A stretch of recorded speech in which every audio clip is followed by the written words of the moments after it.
What photo editing software is best for beginners who want to get serious? Hi and welcome to episode 126 of the Photography Explained podcast. I'm your host Rick, and in each episode I will try to explain one photographic thing to you in plain English in less than 10 minutes-ish without the irrelevant details. What I tell you is based on my lifetime of photographic experience and not Google. No, definitely no Google required for this episode. Sorry Google, no offence. Do you want me to answer your photography question? Get your thinking caps on, more on this at the end. Before I do the answer a bit, I managed to get the first line wrong there, so not a great start, but it can only go better from here. So here is, in English hopefully, the answer a bit. The best software for beginners who want to get serious with their photography is Lightroom. Lightroom has been designed by Adobe for photographers.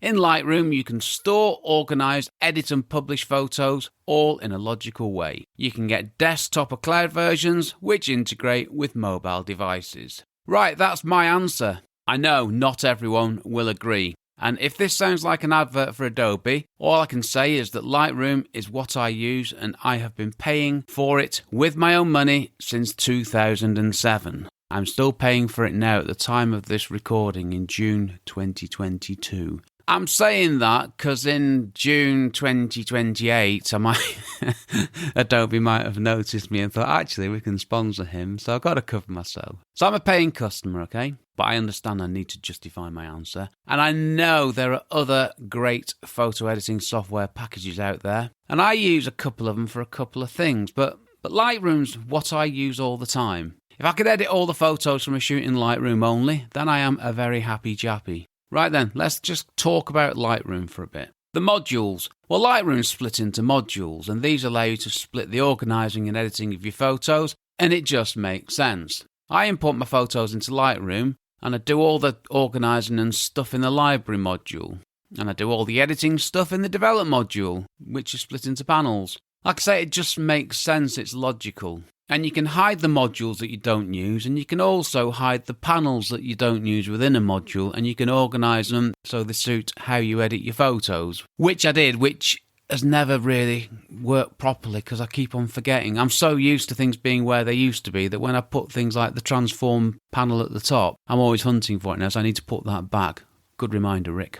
Okay, so the library module. Well, I have a single Lightroom catalogue. This might sound a bit scary. This is where the photos are stored. They're not in the catalogue. The catalogue refers to where the photos are stored, and in my case, the file structure is a conventional Windows file structure. So my photos are organised like any other digital files. And if you think about it, why wouldn't they be? And this took a long time for me to work out, but I'm not going to go into that now. I have 84,055 photos in a single Lightroom catalogue, and I can find anything quickly and easily, and that's without any of these funky apps that you can get. Right, develop module. Well, developing photos is a visual breeze. I mean, I love editing photos in Lightroom. I genuinely do. All you need to do is play with the sliders, and anything that you do can be undone. I mean, whilst it sounds really simple, it's super clever and it's incredibly powerful software. Now, the next bullet point is metadata. And this is what I've written. I was going to talk about metadata, but stopped myself. Too boring for this episode. Too right, and I still agree with that since writing it. Customization, well, you can customize the appearance of Lightroom. I've done this so that all I see on my screen is the stuff that I used. I touched on that earlier.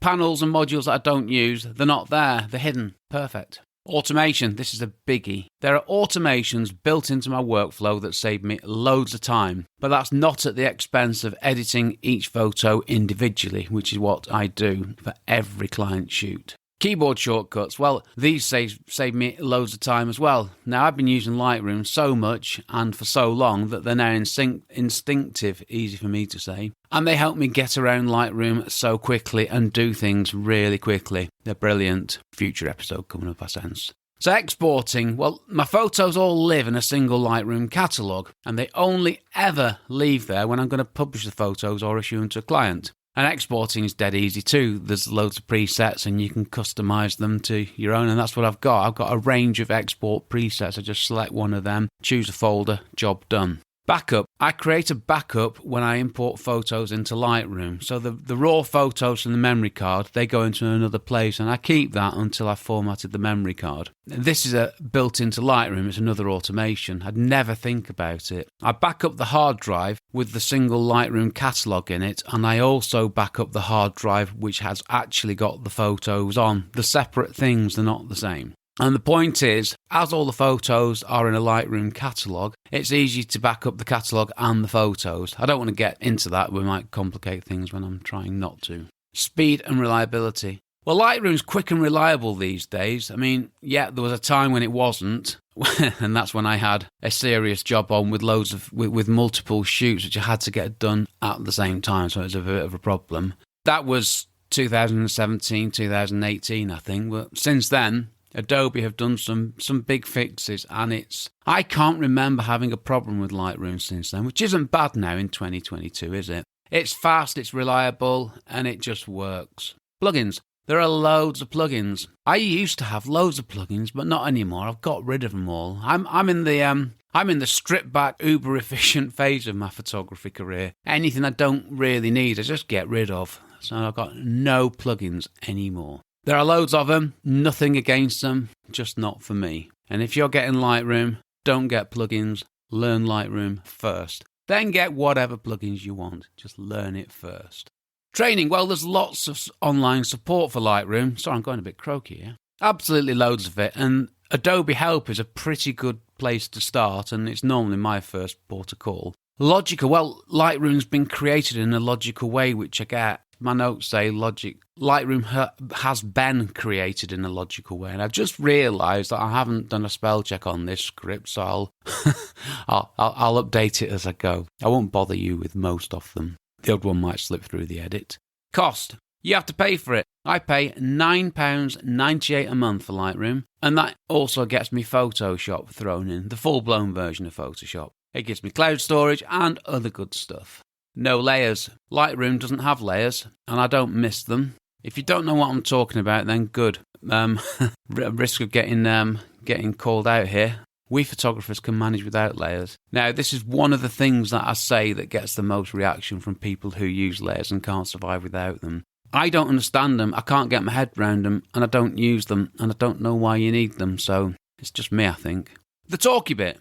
I was wondering what my answer was going to be. I can't just say Lightroom, can I? Is my answer a lazy answer? Am I selling out to Adobe? No, not at all. And what about all that other photo editing software out there? Well, I don't use it, and in my podcast, I teach you what I know and what I do, and that's how I'm comfortable with what I'm saying to you. Sure, I could have done some research and come up with a paragraph on every other piece of photo editing software, but that's not the point. That's not what I do, and that's what, well, you could do that if you wanted to. No, I use Lightroom, and I'm telling you why. I use Photoshop to remove stuff, and Luminar when I need to change the sky in a photo. But that's it. So this was, in the end, it was a nice easy one for me to do. It just took me a while to realise it. Quick Lightroom history lesson here. So I started using Lightroom with version 1, and I've still got the original CD. So I started editing photos on a PC at the same time that Lightroom was first released back in 2007. And I've been using it ever since. It was the right thing at the right time for me. But what about the elephant in the room, if you don't mind me saying so? The cost. Well, I pay $9.98 a month for Lightroom, and I get Photoshop thrown in. Personally, I think that's a bit of a bargain, and I am more than happy to pay this every month and have done since they went subscription-based. When I first bought Lightroom, it cost about £150, and that was back in 2007. And there was an update every, 12 to 18 months, which meant you had to buy a new version. And now I pay £9.98 for Lightroom. And I get Photoshop as well. And Lightroom Mobile integration. Lightroom Mobile's free, but you've got to get the photos from a PC to, well, you know what I mean. And there's other good stuff included. And let's not forget, back in 2007, I think Photoshop, it cost about £500. £500 for Photoshop, £150 for Lightroom, and that's 18 months covered. Or $9.98 a month. Easy, isn't it? Okay, defence over and back to the point. Lightroom's broken down into modules and you import, organise and edit photos in a logical, understandable way. That is why Lightroom is the best photo editing software for beginners in my opinion. And there are no layers. I could go on a lot about this. I could go on, but I won't, okay? What do I do? Well, all my photos are organised in a single Lightroom catalogue. I edit my commercial photos in Lightroom, and I use Photoshop to remove stuff when I need to, and Luminar to change the sky when I need to. And that's it. That is all I do. Seriously, that's all I do. And I don't spend forever editing photos. I just do what I need to do and move on. Now, I used to. I'm through that now, thankfully. The last word. If you don't want to use Lightroom, that's fine, just fine, for whatever reason. But whatever is your photo editing software of choice, learn that inside out. Don't do what I did. I'm going to go on a bit here.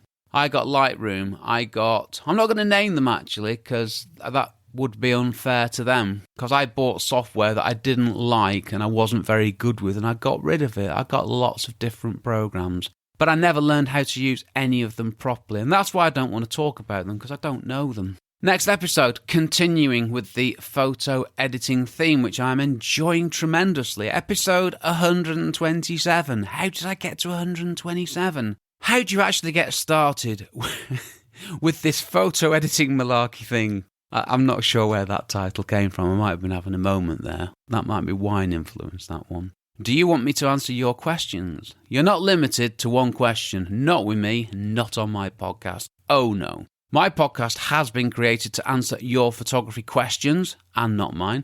So please get in touch with your question, and when I answer it, I'll give you a number of shout outs in that episode. I might actually mould you into the script of the episode. You never know. And don't forget, that will exist forever in podcast land.